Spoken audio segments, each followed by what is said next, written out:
வட மாநிலங்களில் தொடரும் கடும் பனிப்பொழிவு மற்றும் குளிரால் மக்களின் இயல்பு வாழ்க்கை கடுமையாக பாதிக்கப்பட்டிருக்கிறது.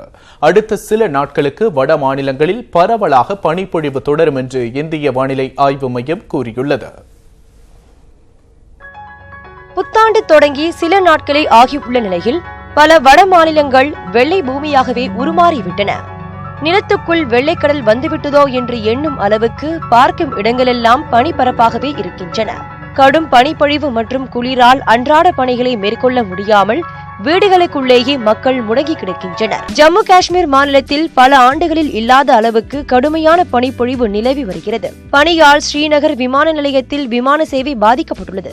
மாநிலத்தின் பல பகுதிகளில் சாலை போக்குவரத்து பாதிக்கப்பட்டுள்ளது. பிரபல சுற்றுலா தலமான குல்மர்கில் 2 அடி அளவுக்கும் தலைநகர் ஸ்ரீநகரில் சுமார் 1 அடி அளவுக்கும் பனி பொழிந்துள்ளது. இமாச்சல பிரதேச மாநிலத்தில் ஷிம்லா அருகே உள்ள மந்தோல் கிராமம், மணாலி உள்ளிட்ட இடங்கள் வெண்பட்டாடை அணிந்தது போல் காட்சியளிக்கின்றன.